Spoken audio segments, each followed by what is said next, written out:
Europe 1, il est 8h34. La revue de presse avec Natacha Polony. Bonjour Natacha. Bonjour Thomas, bonjour Julie, bonjour à tous. Ce matin, une de vos journaux. Alors c'est alerte rouge, les Échos, commerce extérieur, l'état d'urgence. Oui, 7,9 milliards de déficit commercial en janvier, le tissu industriel français est en lambeaux. Et le Figaro prévient, pour ceux qui seraient tentés, sortie de l'euro, un scénario noir pour la France. Libération lance des propositions pour la transparence de la vie politique. Alors interdiction d'employer sa famille, etc. Tous s'engagent sauf un. Oui, comment ? François Fillon l'aurait pris contre lui ? Bon, mais seul dans Libé, Jean-Luc Mélenchon précise que ce serait un sympathique replâtrage de la Ve République, mais que la vraie transparence devrait aussi concerner les oligarques, les puissants, les patrons de presse. Et l'Humanité titre ce matin « Conflit d'intérêts, comment expulser le CAC 40 du Parlement ?» Bon, sinon Le Monde compare les programmes sur l'école primaire. Pas un candidat pour évoquer sérieusement la question des méthodes d'apprentissage, de la formation des maîtres. Bon, d'ailleurs, Le Monde juge ces questions ringardes et regrette plutôt le manque d'innovation. La présidentielle ?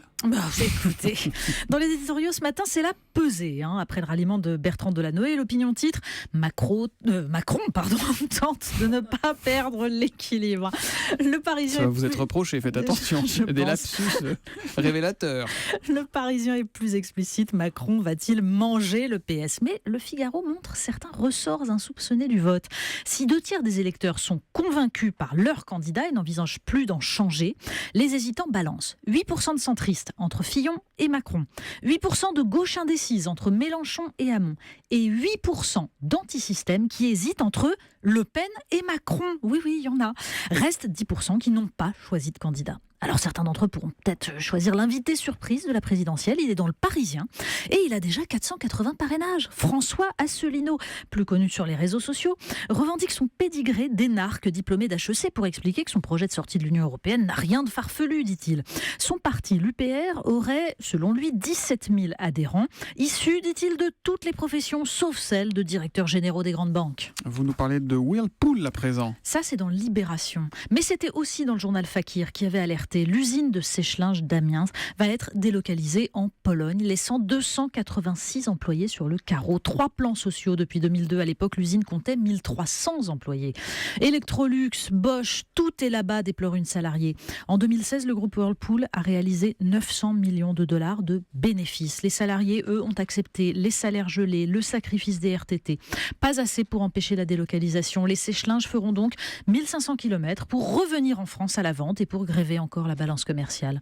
On a l'impression d'être les Kleenex de l'Europe, lance un délégué CFDT.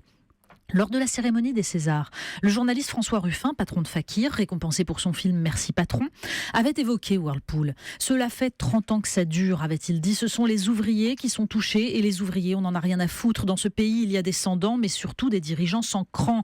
François Hollande, avait-il dit, pourrait interdire les produits Whirlpool sur le territoire français, sortir de l'impuissance et se bouger le cul. Oui, mais ce serait contrevenir aux règles européennes. Dans le Figaro, Jean-Claude Juncker, patron de la Commission, signe une tribune pour vanter une politique industrielle européenne ambitieuse. Il n'a sans doute jamais mis les pieds à Amiens. Étonnant tous ces candidats critiques de l'Europe qui émergent dans la présidentielle. Un souvenir, un devoir presque de mémoire à présent. Oui, ça semble tellement loin, mais il y a 2 ans, le crash de 2 hélicoptères de l'émission Dropped en Argentine faisait 10 victimes et une dizaine d'orphelins, dont 7 de moins de 10 ans. Eh bien, Le Point nous raconte comment les familles sont obligées aujourd'hui d'alerter la secrétaire d'État chargée de l'aide aux victimes, Juliette Méadel. Une enquête compliquée, de nombreuses compagnies d'assurance, plusieurs experts en aéronautique et surtout un enjeu financier énorme qui explique sans doute la lenteur des procédures. Vous nous parlez de Colette à présent. Mais oui, Colette, à la fois journaliste, écrivain, grande amoureuse, grande amie aussi. Le Figaro littéraire célèbre la galaxie féminine qui entourait Colette. Des Amazones qui arboraient fièrement ce pantalon interdit aux femmes, bien sûr. Cheveux courts, divorcée.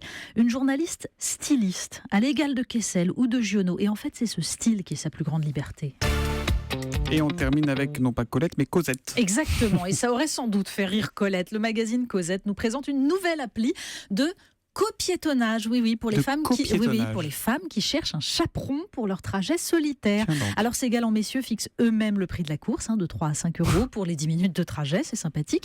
Bien sûr, la créatrice de l'appli précise que des femmes peuvent être chaperonnes et que des hommes peuvent être chaperonnés. En théorie, oui, on y croit.